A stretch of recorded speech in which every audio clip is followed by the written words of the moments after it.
Yeah, you can. I've been doing real estate for 24 years, and it's very easy for you to start counting your commission check and thinking, okay, I'm going to get paid. When am I going to get paid? And so on and so forth. And oh my God, this deal is going sideways. And it becomes like an emotional roller coaster. And And see, that's one of the things I learned in real estate. You got $100,000 on the line. You got $250,000. You got these deals that you can make a huge lump sum of money. And the thing is, you can't get emotionally attached to it. You got to look at this like a business. And this is why my rookie, shout out to the country boy. That's my nickname. I call him country. But he had an opportunity where he was able to make 400K on a deal, and he tricked himself out the position. I'm gonna just say it like this: he, as a rookie, there's things that you gotta do first. Protect yourself. He chose to be a bird dog instead of a wholesale.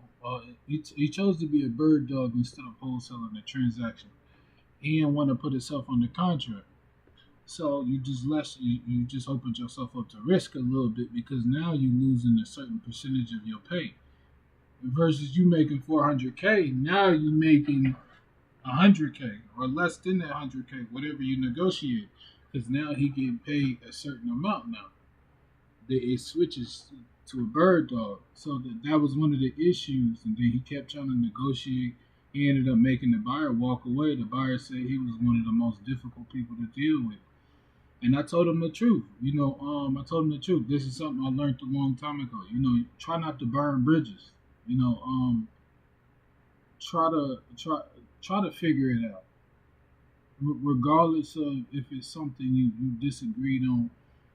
This dude here, opportunity for you to make consistent money.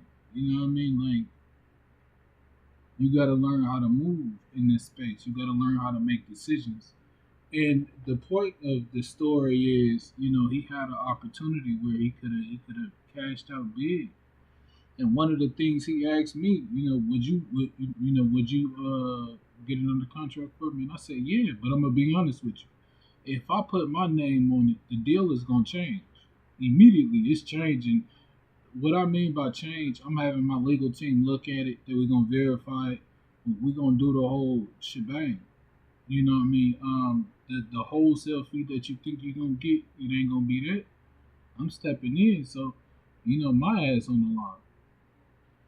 So if my ass on the line, I feel like I deserve a lot. I'm taking the risk.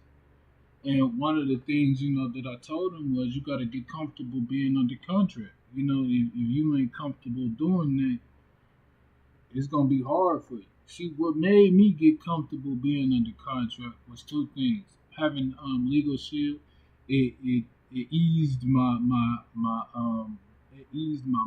It made me feel comfortable, signing contracts. Getting the legal team to look over it. And the second thing is my partner Flip, my mentor. He always said this, especially when I started to stuck in my head. It was like it's easy to get sued. You can sue somebody. You accidentally hit somebody, they can sue you. It's easy for somebody to sue you. He said the question is, will they actually win the case? And the point that I'm trying to make is, once you understand legally that it's easy for somebody to do certain things legally to you, it removes a lot of the fear. And he ain't the only one that I heard say that. Pace Morby said that. Jerry Norton said the same thing. They all said the same thing in a sense. Like if you worried about contracts, all that does is show you how little you know. It shows you how uneducated you are.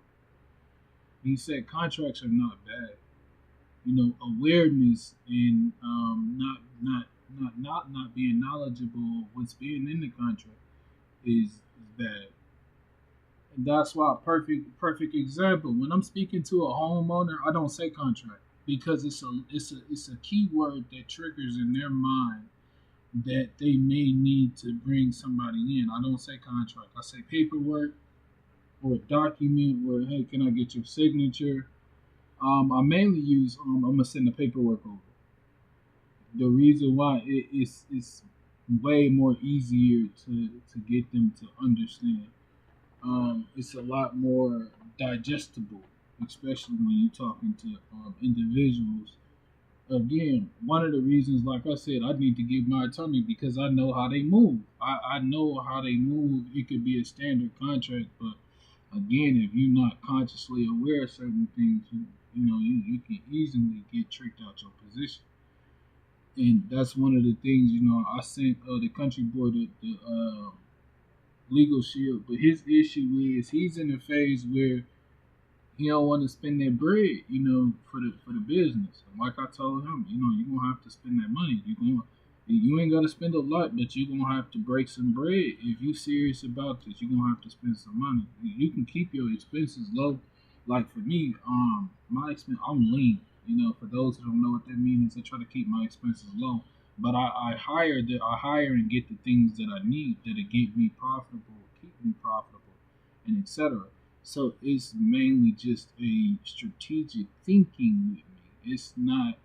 This is why I say finances is at an all-time high. You got to know what you're doing, and once you know what you're doing, it's an easy decision. It's an easy play. It's not this and that. It's an easy